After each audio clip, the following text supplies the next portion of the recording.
Estamos ante un gobierno agredido desde el primer día, pero en las últimas semanas prácticamente a diario. En las últimas semanas tuvimos 2 marchas de esos contagiazos que organizó la derecha. En las últimas semanas tuvimos el escándalo de Juntos por el Cambio en el Congreso, sentándose en las bancas, que luego derivó en sus propios contagios. En las últimas semanas tuvimos a la televisión agitando la toma de tierras, cuando en realidad la toma de tierras está muy por debajo de los últimos años. Durante el gobierno de Vidal se tomaban 150 fracciones de tierra por mes, durante el gobierno de Kicillof 40, y sin embargo hicieron un escándalo con eso. Tuvieron el escándalo de la quema de barbijos, el armado, el show de Lázaro Báez. La policía tapó el contagiazo de Juntos por el Cambio, pero ya vamos a ver cuántos se contagiaron. La tuvimos a Arieto, la mujer que maneja a Pato Bullrich, anunciando que iba a haber un levantamiento policial. La tuvimos a Carrió, hablando de golpe de Estado. Lo tuvimos a Duhalde hablando de golpe de Estado, sin hablar de lo que pasó antes, de los cacerolazos por los médicos cubanos, por las domiciliarias, a los presos por el COVID, a cada una de las marchas que se hicieron el 25 de mayo, el 20 de junio, el 9 de julio, el 17 de agosto, las marchas por Vicentín. Cada uno de los aprietes son como 2 caminos paralelos. Uno es el camino que lleva el gobierno, haciendo cosas, gobernando. Y el otro, el de los medios de comunicación y Juntos por el Cambio, generando hechos para desgastar. El ruido y la furia de los medios caminando en paralelo a un gobierno que hace cosas todos los días.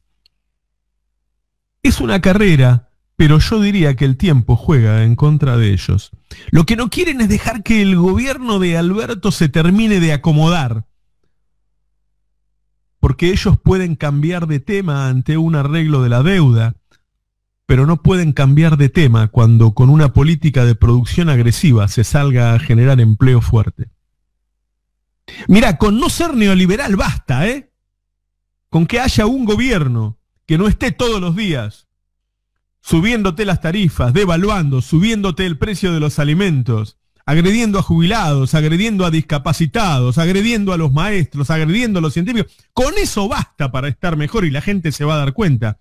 Pero además tengo para mí que el gobierno es bastante eficaz en algunas áreas, con política industrial que está creciendo muy, muy fuerte, con un plan de obras públicas agresiva, con distribución del ingreso. El hacer del gobierno va a ser más que el ruido y la furia de los medios. Y mucho menos podrán con Axel, que está trabajando en proyectos para hacer una provincia de gran potencia, con mucha producción y mucha distribución. Nadie puede pensar que Axel va a pasar desapercibido en la provincia de Buenos Aires. Todos sabemos que es un dirigente de primer nivel mundial. Pero además le temen a Axel porque no es controlable, porque no es sobornable, porque su meta claramente es la felicidad del pueblo y porque tiene la capacidad y la voluntad para hacerlo. Mirá, cuando más sacado los veas, cuando más enloquecidos los veas, cuando más enardecidos los veas, es porque están preocupados. Es porque ven que no están logrando lo que sí se logró en otros países. Acá perdieron una elección, acá no se pudieron mantener en el poder. Y acá, en el fondo, no están pudiendo hacerle daño a un gobierno que sigue gobernando. No nos desanimemos, no bajemos nuestras banderas, no dejemos de militar, no dejemos de apoyar. Porque cuando termine la pandemia, la diferencia entre tener un gobierno nacional y popular y un gobierno como el de Mauricio Macri, no solo neoliberal, sino un gobierno que vino a hacer negocios y por lo tanto benefició a unos pocos miles en detrimento de todo el resto, la diferencia va a ser enorme. En estos días en que a veces podemos tener cierta inquietud por el final de la evolución de estos hechos, estemos absolutamente persuadidos de que no pasarán. Dale. Cuento algunas cosas de que estuve hablando ahí con la provincia, el diagnóstico y lo que van a hacer, diría, ¿no? ¿Les cuento? Dale. Algunas cosas ya las dijeron. Estamos hablando de la provincia de Buenos Aires. La provincia de Buenos Aires, el conflicto con la policía. Ellos dicen que empezaron unos pocos, después hablamos del reclamo, que luego fue fogoneado por los retirados, por los exonerados, ¿no? Que además hay 30.000 sumariados por Vidal que quedaron ahí como en una nube, que después nunca se definió, ¿no? Que se movieron comisarios con mucha relación con Vidal y con Ritondo. Y que luego a Perroni, Fabián Perroni, el ex jefe de la bonaerense. Vos sos el que diste un nombre concreto respecto a esto, ¿no? Y bueno, luego los medios se lo hicieron tan agradable, tan calentito, ¿no? Tan potente, tan bien tratado. Se sintieron que daba gusto estar ahí, ¿no? O sea, a diferencia de cada manifestación que hay, en que se los condena, ayer estaban todos los medios poniéndole el micrófono y decían, bueno, pobrecito, usted que gana tan poco, qué sé yo, nosotros lo queremos mucho.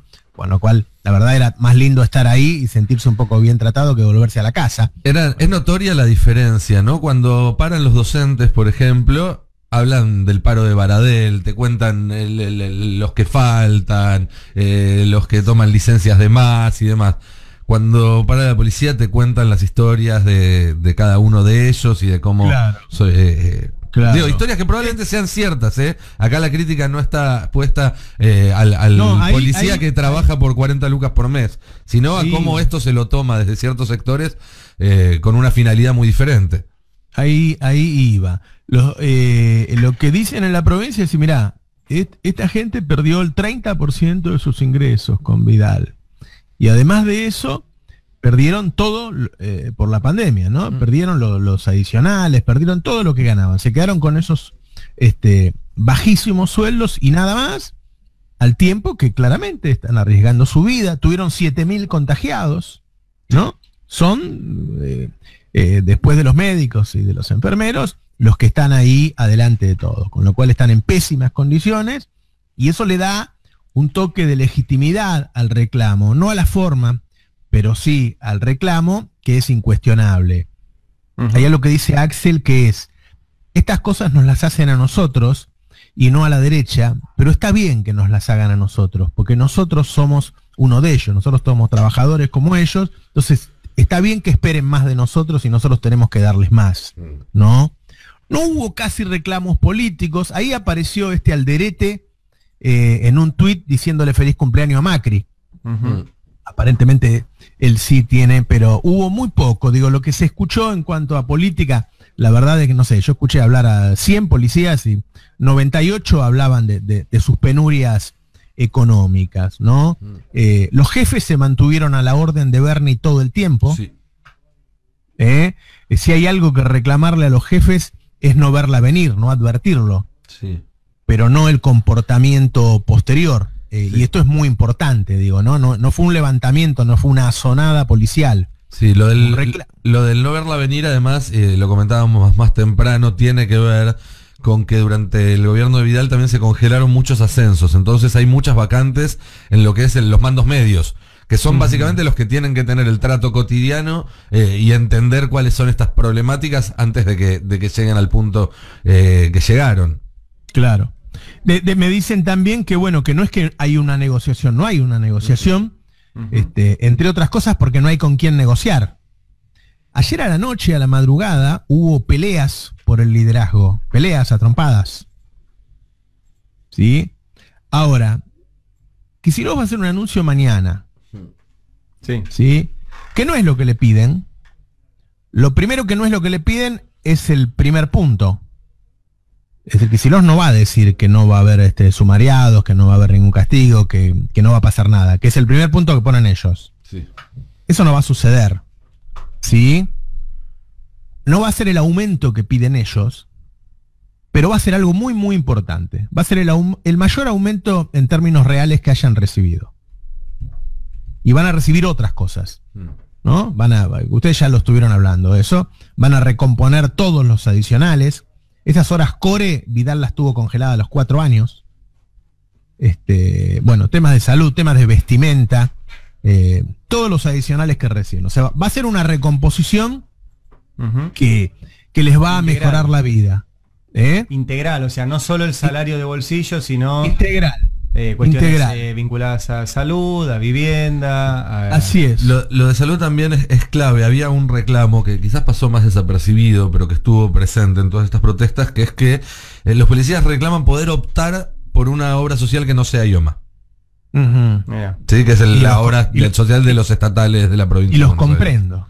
Sí, ahora, totalmente. Sí. Hay un límite en lo que se les va a ofrecer, que es que si vos les ofrecieras, aún si tuvieras la plata, y les ofrecieras ese 60% que piden, bueno, al otro día te das vuelta y se lo tenés que dar a los de salud, a los maestros. La provincia no puede hacer eso, no hay presupuesto, ¿entendés? O sea, hacer la cuenta de lo que piden son 50.000 millones, está mal hecha la cuenta.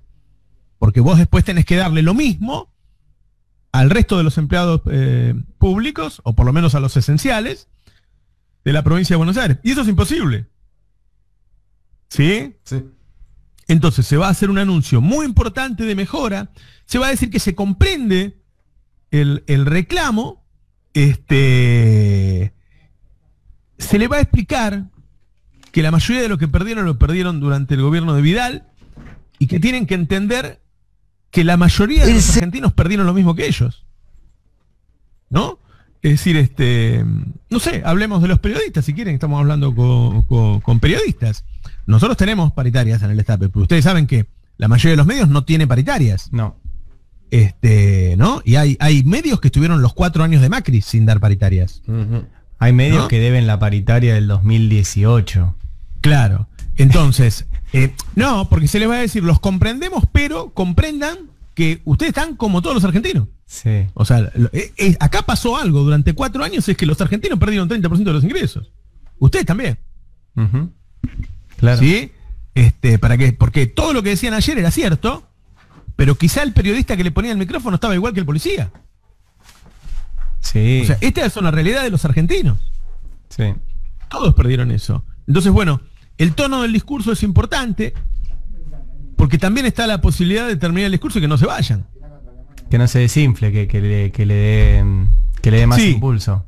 Va a haber un apoyo político fuerte, o sea, van a salir mientras Axel habla, con un fuerte apoyo político en las redes y qué sé yo, ¿no? Para que se vea que no solo te estamos dando todo lo que podemos, sino que te lo estamos dando desde un lugar de fortaleza política, y que no te podemos decir que no va a pasar nada por lo que hiciste, porque hay que averiguar. Por ejemplo, hay que averiguar cómo es esto de que tienen los móviles.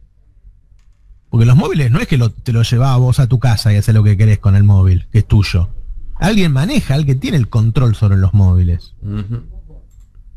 ¿No? Entonces, va a haber cosas puntuales, no la gente que estuvo en la calle, ¿sí? Pero va a haber cosas puntuales que va a haber que analizar. Pero bueno, yo creo que se va a arreglar. Yo creo que se va a arreglar. Lo que pasa es que no se puede, es muy difícil, por más que tengan razón en su reclamo, es muy difícil sustraerse de que eso ocurre el mismo día que inhabilitaron a Correa y a Evo, el día posterior a que Carrió tuvo un discurso desestabilizante, una semana después de que Duhalde habló de golpes de Estado. Duhalde, yo lo tomo como un actor político esencial, no como viejo gaga, lo vengo diciendo hace meses, ¿no? Lo tomo como un tipo que juega a la desestabilización. Es decir, en un contexto en el que hay un trabajo de desgaste muy grande. O sea, el reclamo que hay es legítimo. Los policías se merecen ganar más. Yo creo que los policías son trabajadores y que en general los policías son tipos que cumplen un trabajo imprescindible. Y también sé que hay una parte de policías que son corruptos, que abusan de la autoridad, que abusan fundamentalmente de las poblaciones vulneradas y todo lo que pienso de todo ese sector. Ahora, no podemos negar que esto sucede en un ámbito en donde hay grandes corporaciones con Clarín a la cabeza y con Juntos por el Cambio como la marca actual de la derecha argentina, que juegan al desgaste y a la desestabilización constante. Por supuesto. Que tuvieron relación con esto y que se incluye dentro de una serie de sucesos. Recién me daban un dato de la provincia fundamental. Me dicen, ¿viste el tema de la toma de las tierras? Sí. Dice, ¿sabés cuántas tomas había por mes durante el gobierno de Vidal?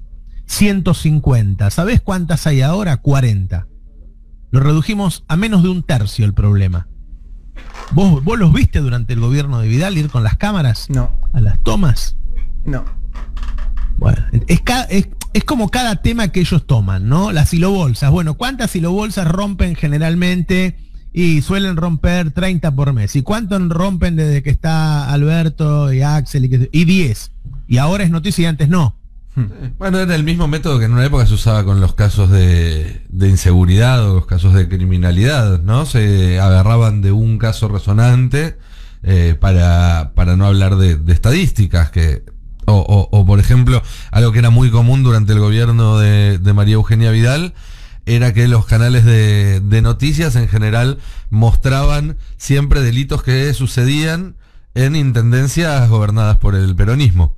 Entonces te mostraban un asalto o una entradera en La Matanza, otra en Lomas de Zamora, pero en Quilmes y en Lanús no pasaba nada mágicamente, porque tenían intendentes de Juntos por el Cambio. Eso es lo que pasa cuando se busca un caso que muchas veces es llamativo. El caso en las tomas es el de Guernica, que es más grande que la mayoría de estas 140 tomas por mes que vos mencionabas durante el gobierno de Vidal, y se agarra de eso para tratar de direccionar la discusión a hacerle daño al gobierno en vez de tratar de tener un diagnóstico certero, lo cual solo se llega viendo estadísticas, viendo datos y solucionarlo. Acá no hay un interés por solucionar la problemática de fondo, sino simplemente a montarse algo para generar un clima político y un clima mediático en particular.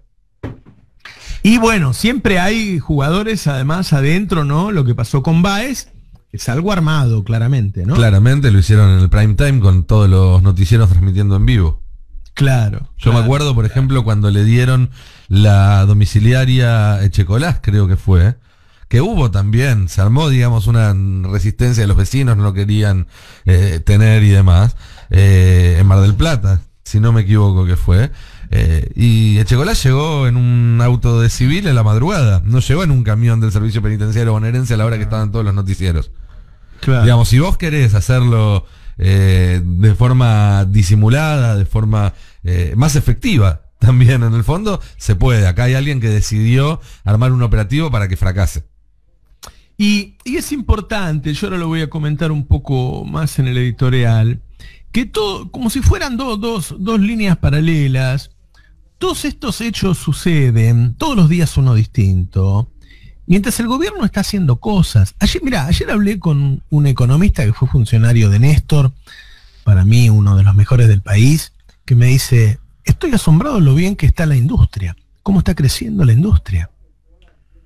O sea, hay un montón de cosas que dentro del desastre que ha generado la pandemia y dentro del desastre de herencia que dejó Mauricio Macri. Recordemos que lo peor de Mauricio Macri encima pasó después de las PASO. ¿Sí? O sea, después de las PASO el dólar se fue de 40 a 60. Sí, pero fue por culpa nuestra, ¿no? Roberto, que votamos mal. Claro, después de las PASO fue el default, que ellos llamaron desperfilamiento.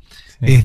Fue el pico inflacionario. En el primer trimestre de 2020, fruto de lo que hizo Macri antes de irse, la economía cayó un 5,3%. ¿Viste cuando comparan los economistas? Dicen, no, estamos cayendo más que Brasil. Sí, claro, pero Brasil no venía cayendo al 5%. ¿Cómo no vas a caer al 12 si partiste de 5? Entonces caíste 7, ¿no? Pero la verdad es que aparecen buenas noticias. Yo te decía una cosa, tampoco para que se agranden los funcionarios, ¿no?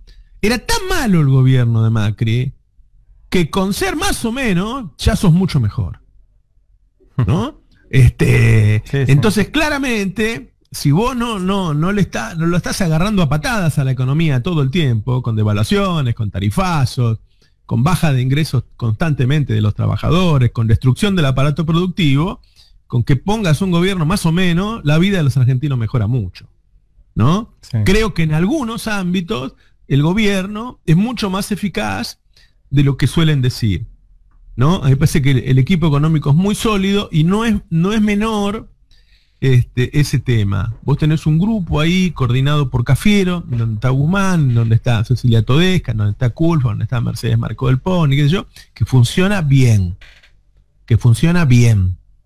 En una situación desastrosa, funciona bien. Yo creo que tiene dos activos muy fuertes este gobierno, que es lo sanitario y lo de salud, y tiene un muy buen jugador político que es Guado, bueno, obviamente Alberto, ¿no?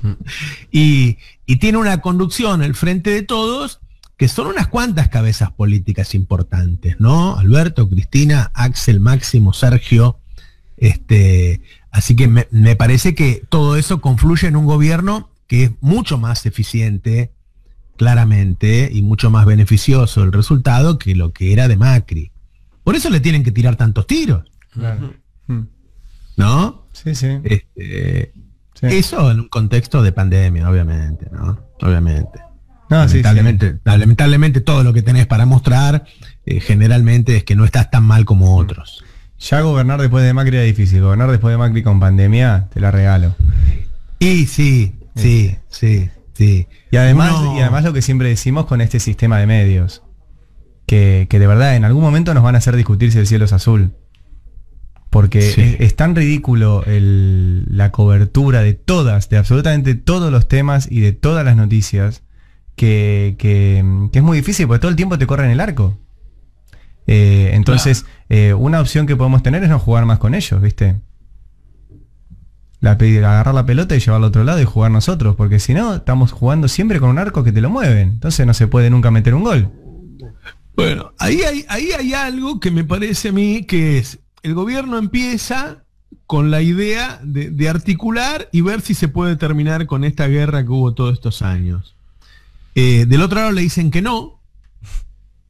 Entonces, el gobierno que vos habías armado para este plan de paz, quizá no sirva para este plan de guerra. Quizá alguno de los jugadores que vos pusiste para esa relación no sirvan para esta.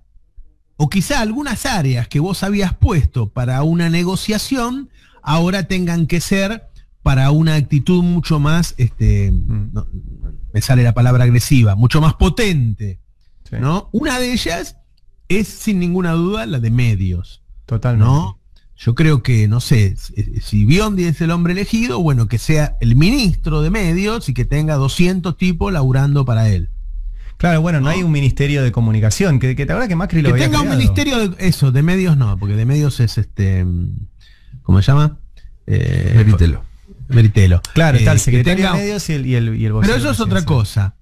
O pueden articular, no sé, que haya un ministerio donde haya 200. Hay gente que sabe mucho ahí, Sí, hay un montón. Está Claudio Martínez, uno de los grandes productores de televisión de la Argentina, histórico. Fue el que me llevó a la televisión a mí. Mirá si será inteligente. Sí. Pero bueno. Y también hay mucha gente afuera del gobierno a la cual consultar y que estaría muy gustosa en aportar ideas y no la están llamando. A nosotros nos escuchan bastante, ¿no? Pero nosotros tenemos un micrófono y una radio tremenda para decirlo, pero hay gente que no tiene eso. Yo digo que son como yo porque se enojan cuando decimos algo, pero después lo piensan. Y yo soy igual, cuando vos me decís algo yo me enojo y después lo pienso y lo hago, ¿viste?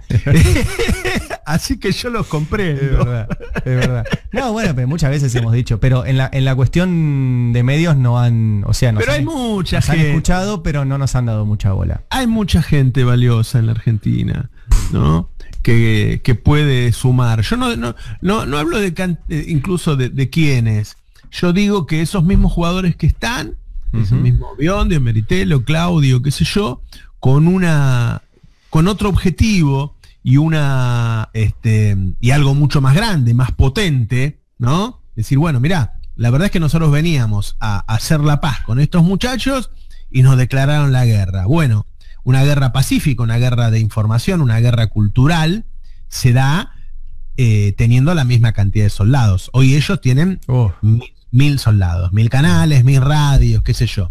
Bueno, dispongamos de más canales, de más radios, dispongamos de un discurso bien articulado. El arte de la guerra de Sun Tzu, le diste.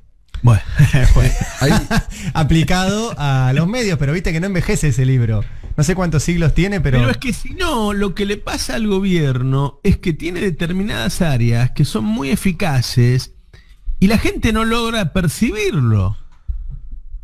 Bueno, es lo que hablábamos, es lo contrario. De que las buenas noticias al gobierno le duran 20 minutos y las malas duran semanas. Eso exactamente. Pasa un poco por ahí. Viste que Alberto le dijo a Bonelli, Bonelli dijo, bueno, pero el lunes arreglaron la deuda. Sí, dice, no me lo dejaste festejar el gol. En 2 días. Así es. ¿No? Bueno, a mí me parece que la gente que está puede hacerlo. Sí. Que lo puede hacer Biondi, Meritelo, Claudio Martínez, qué sé yo, ese grupo de gente, pero con una estructura mucho más importante, con un objetivo distinto al que empezaron, y jugando fuerte. Me parece que si vos, no sé, viste que cuando agarrás los gobiernos europeos dicen el gobierno es nada más que el ministro de Economía y el canciller, ¿no? Si acá habitualmente el gobierno es, no sé, el ministro de Economía, el jefe de gabinete, el ministro del Interior, bueno, hoy debería ser una figura el ministro de Comunicación. Sí. Porque en Argentina tenemos un problema de falta de comunicación. La gente tiene... Este gobierno no le está garantizando a los argentinos el derecho a la información. Sí. Y hay otro aspecto que creo que es interesante y que hay que verlo también como una ventana de oportunidad para este gobierno. Yo desde hace muchos años que sostengo que el principal eje de discusión real en la política argentina, no me refiero a la discusión más ideológica, sino cuando se llega a las elecciones, las propuestas que se presentan, tienen que ver con que desde hace muchos años que la sociedad argentina, yo diría desde el 2001, incluso antes, vive en un estado de permanente anormalidad, ¿sí? Y ha ido siempre eligiendo aquellos proyectos políticos que les ofrecían, de alguna manera, desde su discurso al menos, cierta vuelta a una normalidad que quizás nunca existió, que quizás es una fantasía, pero al principio esta noción de no vas a estar todo el tiempo con el culo en la mano, que en alguna época tenía que ver con la corrupción del menemismo, después tuvo que ver obviamente con los enormes problemas estructurales que hubo después de la crisis de 2001, que en el 2011 a Cristina le fue bien porque en el medio de una crisis mundial acá se pudo mantener cierta calma y después del conflicto de 2008 se pudo mantener cierta estabilidad, que Macri llegó al poder en 2015 porque también proponía de alguna manera volver a la normalidad, dejar de tener cadenas nacionales a la hora de la novela, dejar de tener piquetes en las calles y demás, y que al no cumplir esa promesa, Alberto pudo prometer una vuelta a cierta tranquilidad anterior que tiene que ver con cuidado del bolsillo, del poder adquisitivo y demás. Pero que lo que la gente quiere es más o menos saber cómo va a vivir el mes que viene, el año que viene y tener cierta tranquilidad. Y el sobregire que está teniendo la oposición en este momento, tanto mediática como política, creo que es una ventana de oportunidad para que el gobierno vuelva a construir una narrativa de normalidad. De decir, cuando salgamos de esta situación, que claramente es la más atípica de todas, porque tenemos la pandemia, tenemos la recesión de 3 años y todo, cuando salgamos vamos a tratar de volver a darle a cada argentino calma. Vamos a tratar de darle a cada argentino cierta proyección de tranquilidad hacia el futuro. Creo que sería importante que el gobierno empiece a trabajar sobre esa idea, la idea de volver a hacer de la vida algo un poco más rutinario, que no estar todos los días pensando si hoy va a haber alguna noticia o algo que te vuele por pedazos todos tus planes. Sí, si ellos te arman estos escenarios es difícil. Yo digo, sí, vuelvo al tema de los jugadores, ¿no? Digo, si vos armaste un equipo, viste como los equipos cuando vas a jugar de local es distinto que cuando jugás de visitante, sacas un... O es otro deporte, armó un equipo de fútbol y tenemos que jugar rugby. Bueno, este ahora es otro equipo. Cuando yo ayer mencioné a Dante López Foresia, a Mengolini, a un montón de jugadores que jugaron la Resistencia como nosotros. Bueno, ¿cuáles son los jugadores que demostraron que son capaces de dar esas batallas? Los identificás muy fácil, sí, ¿no? A ver, lo mismo pasa con los voceros. ¿Quién es el vocero de Cristina? No hay. Y el que no se lo llevaban por delante y el que por más que era la persona más atacada del mundo, de todas maneras podía tener una política de medios. Hernán Reibel. Hernán ya hizo todo ese ejercicio, no tiene que aprenderlo. Ya lo hizo. ¿Entendés? Entonces, bueno, usar a los jugadores de distintas maneras, yo no digo cada uno en su puesto, aunque sea escuchando, que están acostumbrados a eso. Igual están acostumbrados a este partido que nos plantean ellos, porque nos plantearon otro partido, porque pensábamos que iban a jugar al contraataque y jugaron a atacarnos. Sí. Bueno, cambiemos eso nosotros, porque el resto, insisto en esto, el resto anda bien. Es un gobierno que anda bien y que no puede narrar. Anda bien dadas las circunstancias, ¿no? Sí. Digo, ayer hablábamos con un economista de decir, mirá, es muy factible que Argentina recupere muchos empleos. Lo que me preocupa es que recupere los ingresos. Los sueldos de Argentina son magros y con eso va a ser muy difícil subir el consumo. Pero digo, de todas maneras, la mayoría de las cosas del gobierno las hace bien y no alcanza a lucirse con eso. Entonces, ya tenemos el diagnóstico, el problema lo tenemos acá. Y además, una cosa, Roberto, junto dos cosas que dijiste que me parecen muy interesantes. Primero que está muy bien que se lo exijamos, esto que decías antes de Axel, ¿no? Está muy bien que esperemos mucho más de este gobierno que de otro. Entonces, claro, yo espero de este gobierno que sea mejor en la comunicación. Y además espero, y lo junto con la otra cosa que dijiste que me parece lo más grave, es que si este gobierno no está garantizando el derecho a la información de todos los argentinos y hoy en día y le pide responsabilidad individual a personas que están mal informadas, y bueno, está bien que le pidamos al gobierno que garantice ese derecho, porque la información es un derecho humano básico, no es una mercancía como cualquier otra. Entonces o sea, está bien que reclamemos por la comunicación, y está bien que reclamemos por eso, y si los que lo están haciendo no es personal, que es la otra, no se lo tomen personal, pero eso no está apareciendo en estos 6 meses de pandemia. Si yo estoy haciendo ese tipo de aclaraciones es porque siempre piensan que es personal. No. Esto no quiere decir que no tenga diferencias, ¿eh? Lo que quiero decir es que esto que estoy diciendo en este momento no es por ninguna razón personal. ¿Sí? Tenemos diferencias porque venimos de distintos lugares y qué sé yo, pero lo que estoy diciendo no es personal. Sí sumaría. Sí haría algo mucho más grande, mucho más potente, y no estaría disimulando, no estaría diciendo que tengo una televisión pública pagada, la prendería a full. Pondría en la televisión pública lo mejor que tengo. ¿Viste? Le haría medir 50 puntos a la televisión pública. ¿Viste? Antes de el mejor programa periodística que tengo, te pongo una novela de esas que miden 42 puntos con el Charry, no sé qué, ¿viste? Sí. Digo, vos fíjate que está Capusotto en la TV pública y la gente ni se enteró, ¿viste? Qué sé yo. Me parece que ahí hay mucho que hacer, porque si no, como decís vos, diste un ejemplo clave. Ahora que necesitamos de la responsabilidad de la gente, ¿cómo va a tener responsabilidad si está desinformada? Claro. Entonces, claro. Si uno tiene que marcar una asignatura pendiente, es esa, sin ninguna duda, en todos los órdenes, en todos los órdenes. Sí. Me parece que ahí hay que entender que no hay negociación, qué sé yo, no hay negociación. Yo veo cómo lo tratan al presidente. El gordito lechoso se cree que está en la guerra. Es una cosa impresionante las cosas que le dice al presidente. Leuco. Que la mega corrupción que voy a hacer, una cosa de loco, está sacado el cordobés. Sí. Todos los días, el gobierno más corrupto de la historia de la humanidad, Marte y Venus. Está loco el tipo. Está loco. Sí. Está loco. Bueno, ponele a esa hora otra cosa, porque ayer ganó. No hay nada, ¿no? Para ver, yo siempre cuento que yo no miro tele, entonces no sé bien qué hay, pero no hay... La única tele que miro es la que está prendida acá en el programa, yo no hago televisión, ¿no? Sí. Y no quiero hacer televisión.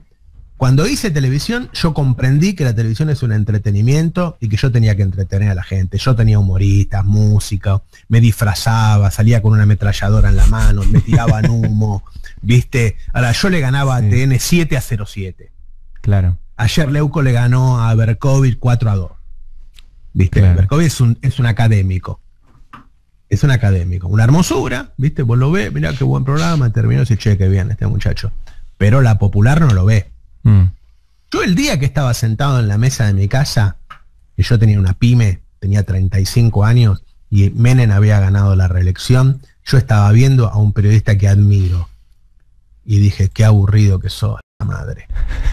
Ahí tiene que ir un chico de la villa como yo y hablarle a tipos como yo, a los laburantes, a los tipos que llegan a su casa cansados, qué sé yo, y que en esa época veían a Tinelli que medía como 114 puntos, y que se entretenga un poco y en el medio, bajo información, bajo conciencia de clase y qué sé yo. O sea que no lo junto con algo que decía Daddy ayer, no sé si lo escuchaste, ¿viste? Daddy además conoce el mundillo policial, es hijo de un comisario. Sí, sí. Y Daddy decía, loco, todos esos tipos que están ahí son laburantes, vienen de barrios humildes, de familias laburantes. O sea que ideológicamente deberíamos estar mucho más cerca. Tienen que ser nuestros. Claro, ¿cómo se nos va? Pues no bueno, hay una cuestión cultural muy fuerte ahí. Claro, ¿no? pero esa misma gente, creo que, no sé si Daddy o vos lo decían ayer, también prenden la tele y no encuentran un tipo que les hable. Yo lo dije, claro. ¿Por qué pensamos que ellos no van a estar influenciados por eso? Claro. ¿Por qué no van a estar influenciados por eso? ¿Viste? Ahora nosotros tenemos un solo canal con alguno que tiene cierta sensibilidad. Creo que ahí el que entiende cómo se hace televisión es el Gato, claramente. Y el resto, nada, te la tira abajo, te echa, te dice. Yo lo he hablado con vos muchas veces, esto, ¿no? Sí. No le hables. A mí me hiciste hacer panqueques en la cámara, Roberto. Claro, vos sabés que mis amigos de toda la vida miraban y decían, ¿sos vos? Pues yo era el aburrido. Yo siempre fui el aburrido en mi grupo de amigos, pero vos también, qué sé yo. Y cuando me vieron a hacer panqueques con vos, dijeron, al fin. Bueno, porque yo te tuve que pedir a vos que también, que vos no sos eso, la verdad. O sea, yo tengo que agarrar a un académico y decirle, mirá, qué sé yo, vos estás preocupado por los pobres, pero tomá, te presento uno, qué sé yo. Comunicate con él. ¿Viste? Yo cuando empecé a estudiar periodismo y miraba una cámara, yo hablaba con mi mamá. Claro. Yo pensaba que en la cámara estaba mi mamá. ¿Viste? Me tenía que entender mi vieja, y yo veo que ahora los periodistas usan palabras que yo las tengo que buscar en el diccionario. Imagínate mi vieja que tenía 3er grado. Entonces hay que tener un discurso simple, hay que ser entretenido, hay que ser divertido, hay que ser un poquito actuar y qué sé yo. Y hablarle al pueblo, porque si no, ¿a quién le hablas? ¿Viste?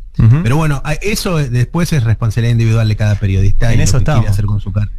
Pero el gobierno tiene que saber que, así como decidió el DNU, ¿no? O decidió el aporte, así como cambió, ya está, cambió de ritmo, ¿no? Es otro. ¿Te acordás que hubo un DNU que va a regular el precio del cable, internet y todo? No hay un solo spot de eso. No sé si no hay, ¿no? Yo no lo vi. No. Es una cosa pero es una gran decisión. Nosotros la celebramos como un gol. Pero fue. Es un gol. Sí. Es un gol. No sé si no es, para los medios no es peor que la ley de medios. Y no. Van a discutirla esta, ¿no? Digo, a todos se nos va cuánta guita por mes entre cable, internet y celular. De todas maneras, todo esto que estamos diciendo es una decisión que tiene que tomar Alberto. 100%. Después la que la ejecuten, pero sí, la tiene que tomar él. La estoy pidiendo a otro que no sea Alberto. Eso tiene que hacer Alberto. 100%. Que cambió muchas cosas, porque tuvo que adaptarse a que el partido del otro lo quiere jugar de otra manera, ¿no? Pero bueno, él es el que tiene que ir a jugar ahí y decir, bueno, listo. Si tengo un problema de que no puedo hacer llegar las cosas que hace el gobierno, tengo un problema para garantizar la información, me voy a dedicar a eso, pero va a ser parte de mi tarea diaria, ¿no? Bueno, qué sé yo. Esperemos.